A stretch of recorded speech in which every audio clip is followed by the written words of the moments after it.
Thank you for talking with us. You talk about meeting a lot of the children when you opened the roller coaster in Busch Gardens. Can you take me back to that day and those feelings and what that was like?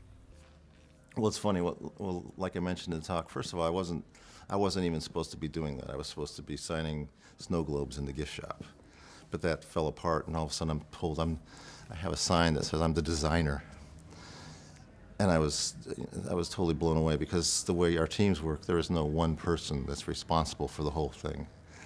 But as soon as I kind of got used to the fact that there's a sign here, I realized that these kids, they wanted a hero. They're like, this is the designer. They're all excited. This is the designer of the ride.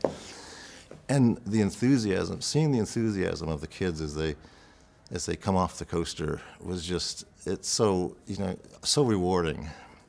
You put 3 years of your effort, hundreds of people, 3 years of effort trying to build this thing, and to finally see these kids come off and just so excited and telling their moms and dads about it. And of course the parents are excited too because they take their families there to share a special moment with them.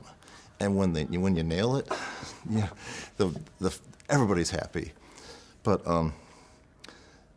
the best part about it was they would ask if I was a designer, and I talk about this in my talk. But they'd say, "Are you the designer?" And I'd say, "Yes, I'm one of the designers." And they kind of looked at me funny because I believe it seems that most people you hear of the Steve Jobs of the world, and there's this one hero that does things. And when I said no, I was one of them, they gave me a funny look. But I was able to ask them, what do you like to do? And then when I started including them, I started explaining to them that it wasn't just one person, there was a bunch of people. And, oh, you like animals. Did you see the animals over there? Oh, I saw them. Yeah, you know how hard it is to put animals into an exhibit? Yeah, well, and a cheetah runs 60 to 70 mile an hour. Do you know how hard it is to build an exhibit that a cheetah can run 70 mile an hour in? But as you talked, you could also weave into that you could also be part of this team. And that was, as you started telling them, you could see these kids start believing in themselves, that they could actually be the designer that they were, idolizing minutes ago. And so you could see kids starting to believe in themselves, which was a very cool thing. It seems like that's something that's really important to you when you talk to the kids and you tell them about the team, that the fact that it is a whole team and that teamwork is something that is really important to you. It is, because I've been on projects where single people, really big egos, think that their idea has to be the idea. Coming into a room and seeing a person who is so focused on making their idea the idea, you tend to kind of back away and don't believe that your ideas have merit. When actually, in today's world, each generation has different wants, desires, what's important to them. And so it's really important to listen to all the younger ideas to ensure that when you're designing the attraction, you hit the mark with it. How did you come to attraction design? Because there's so many different things you could be designing. I actually stumbled into it. When I was a kid, I saw Star Wars, just like everybody in the day, when they saw the first Star Wars come out. And I was totally mesmerized by the whole thing. And I went down to my basement while everybody else was like playing in the yard. I locked the door of the basement, went down to my father's shop and got all this cardboard and stole all the plastic things from our house. And I built the entire Rebel fleet in the basement. And it was cool. It was all these X-Wing fighters and the Millennium Falcon and the Darth Vader ship. I had all these pieces, and I just fell in love with the whole idea of creating amazing worlds. And so all through high school, all through college, I just really loved it. And by mistake, a guy was leaving PGAV, and he said, "Hey, I'm leaving PGAV. You might go there and try to get a job." And I showed up there, and I saw just that these guys did theme parks. These guys do these amazing worlds. And so when I got a job there as an illustrator, and I've been there ever since. It's an amazing place to work with amazingly creative people, and just teams you get to work with teams from around the world. Is that the power of attractions to you?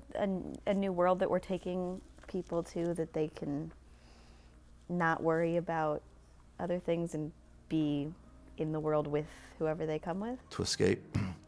Yeah, I think so. I think we go on vacation, I think, to escape from your world. And I think you go to worlds to escape together. Not only that, but we all work so hard, and we see our kids growing up as we come home at 5 o'clock and see them at dinner and put them to bed. And we get so little time with them that when we do have vacation, you want to do something that's very special.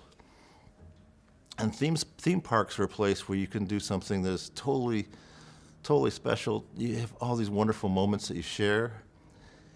And years later, you have pictures in your head, you have selfies that you can remember. Remember when we went to Busch Gardens, remember when we rode the Mako ride.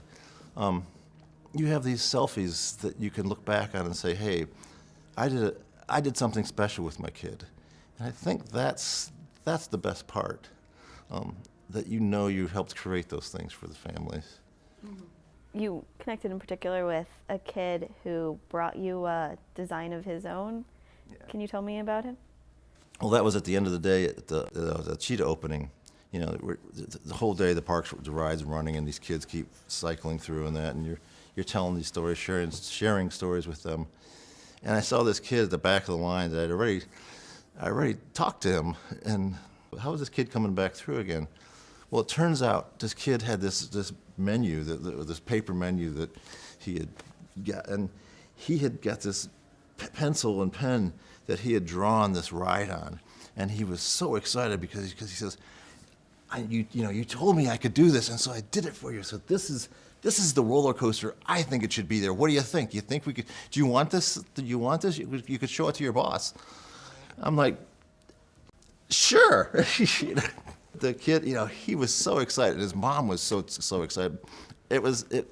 You could tell that this kid had heard what I said. He had taken what I said and applied it wrapped it into his brain, and then had to come back, had to stand in line for this thing, and share it with me. And you could tell that kid had changed the course of his life, and hopefully for the better. You talk about how kids, how it changes kids. We had built Manta in SeaWorld Orlando, and it was this coaster where the coaster comes down and it dips its wing in the water and it goes back up. It sends up the manta ray sends up this huge thing of water, a huge spray of water. And it was the day after opening, and I had gone to the park early before opening, and I stood there at the entrance to the ride, and you could hear the gates opening, and you could hear the kids all starting to run through. And I saw this group of kids. You could identify the group. There was the cool kid that was next to the cool kid, and those two were together.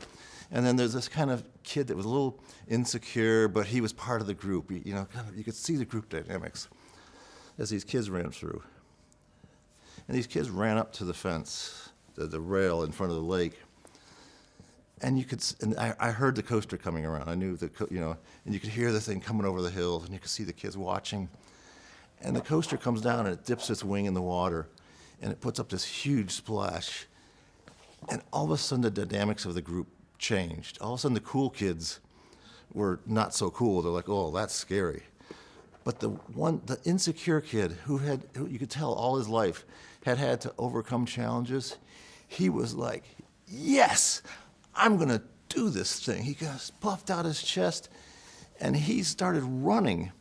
And all of a sudden, because that coaster gave this kid this pride that I have the strength to conquer this thing, that all of a sudden he was leading the group as they ran across, toward the entrance to the ride. And it was just the coolest moment. And it was cool knowing that something that I had helped with had helped influence that.